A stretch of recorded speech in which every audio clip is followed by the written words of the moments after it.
teman-teman, apa kabar semuanya?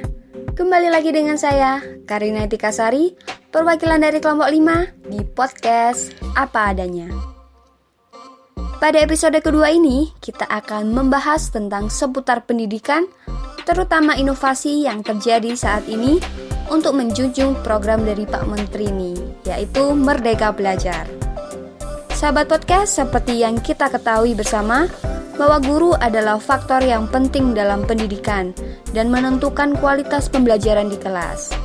Podcast kita kali ini bertopik pendidikan yang memerdekakan peserta didik di era pendidikan abad 21.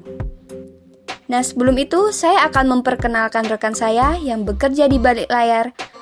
Ada Izatun Nazilah, Nurul Lailatul, Vicky Ferdiansyah, dan juga Wahyu Bagus. Senang sekali hari ini bisa menyapa kembali teman-teman dalam keadaan sehat. Oke, untuk mengetahui lebih lanjut lagi nih tentang pendidikan yang memerdekakan peserta didik, telah hadir narasumber yang sangat luar biasa nih. Guru inspiratif dari kelompok 5 yaitu Ibu Failatul Khairat. Selamat datang Ibu, bagaimana kabarnya hari ini? Alhamdulillah, kabar baik. Kak Karina sendiri, bagaimana kabarnya? Alhamdulillah saya juga baik Ibu.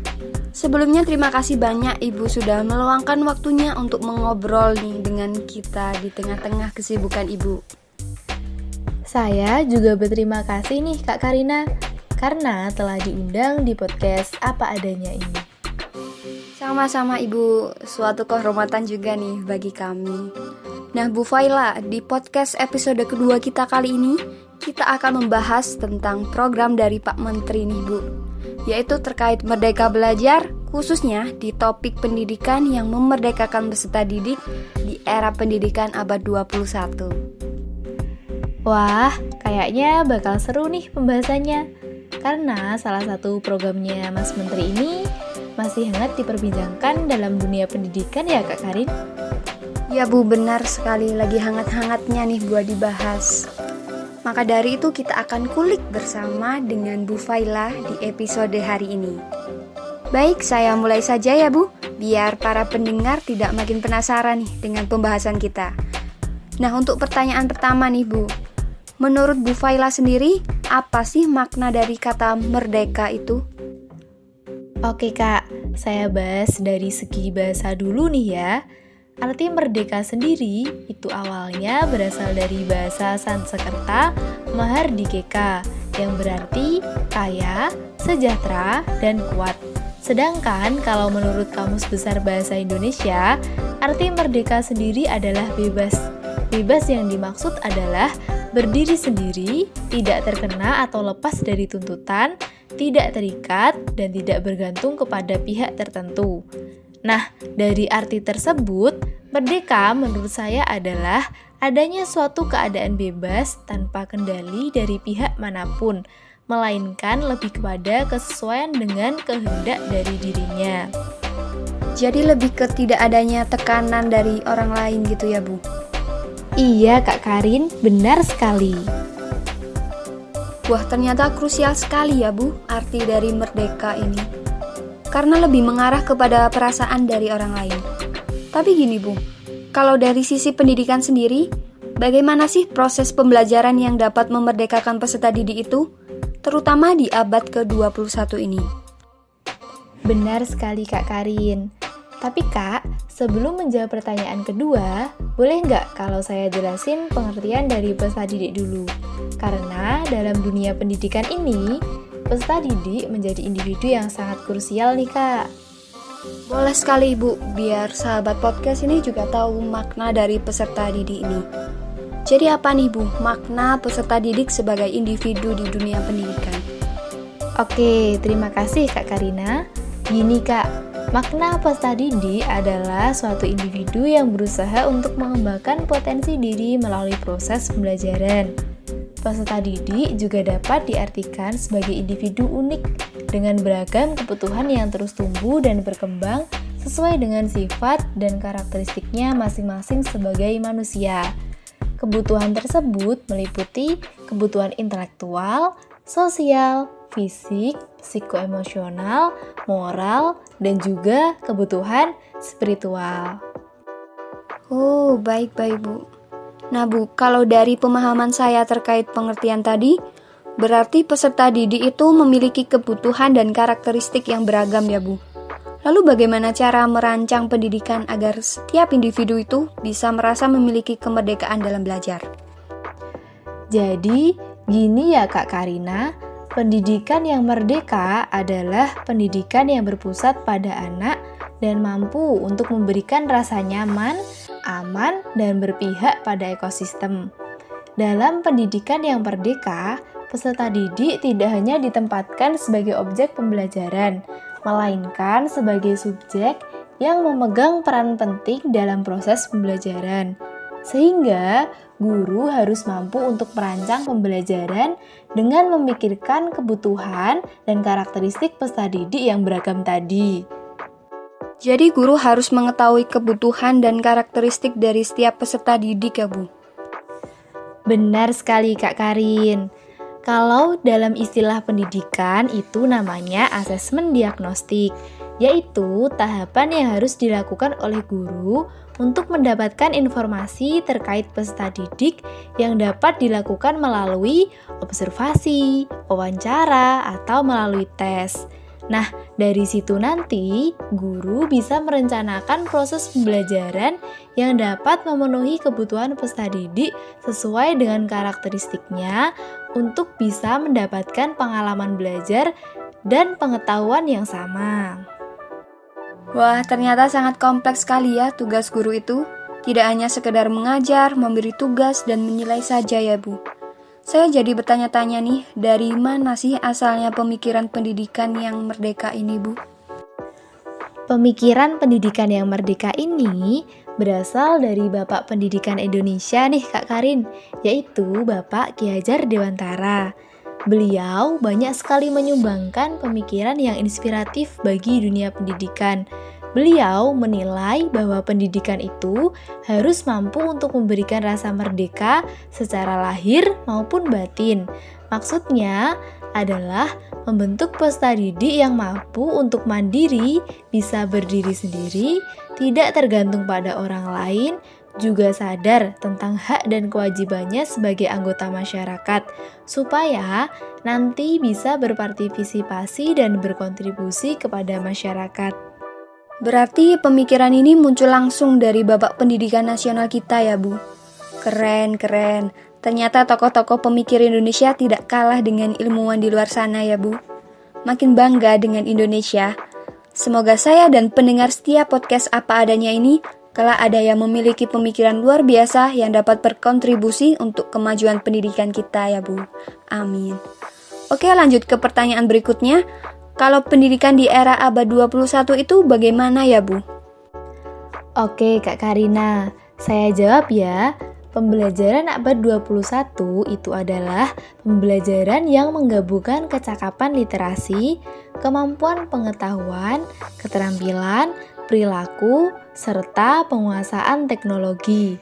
Nah, oleh karena salah satu kecakapan dalam pembelajaran abad ke-21 ini adalah penguasaan teknologi, jadi dalam proses pembelajaran, guru harus secara bertahap mengenalkan atau melibatkan penggunaan teknologi dalam proses belajar peserta didik.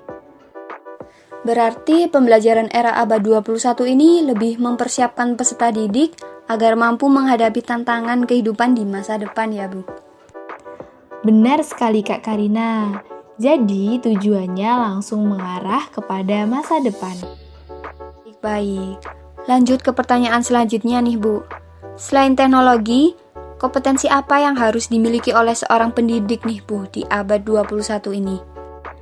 Nah, selain dari kecakapan teknologi, kompetensi yang harus dimiliki oleh pendidik di abad 21 itu ada 4 yang sering disebut sebagai 4Cs yang mencakup Creativity and Innovation, Collaboration, Communication, and Critical Thinking. Nah ini Bu, pertanyaan saya selanjutnya. Bagaimana implementasi dari 4Cs yang pertama Bu? Yaitu Creativity and Innovation. Nah, Untuk implementasi pendidikan yang memerdekakan dalam poin creativity and innovation adalah dengan memberikan kebebasan untuk mengembangkan, melaksanakan, dan menyampaikan gagasan-gagasan baru kepada yang lain, bersikap terbuka dan responsif terhadap perspektif baru dan berbeda. Baik Bu, jadi dengan begitu akan melatih siswa dalam mengembangkan dan menyampaikan gagasan yang mereka miliki kepada orang lain ya Bu. Lalu bagaimana implementasi pada poin collaboration nih Bu? Iya, benar sekali Kak Karin. Kalau yang poin kedua ini, peserta didik dikondisikan dalam kelompok yang sesuai dengan karakteristiknya atau peserta didik diberikan kesempatan untuk membentuk kelompoknya sendiri. Namun, harus mampu untuk mempertanggungjawabkan kelompoknya. Dengan begitu, peserta didik akan menunjukkan kemampuannya dalam kerjasama dan kepemimpinan, beradaptasi dalam berbagai peran dan tanggung jawab, bekerja secara produktif dengan yang lain, menempatkan empati pada tempatnya, serta menghormati perspektif yang berbeda. Wah, pendidikan saat ini benar-benar memperhatikan peserta didik ya Bu. Lanjut nih Bu, implementasi pada poin ketiga dan keempat bagaimana nih Bu? Pada poin ketiga yaitu communication.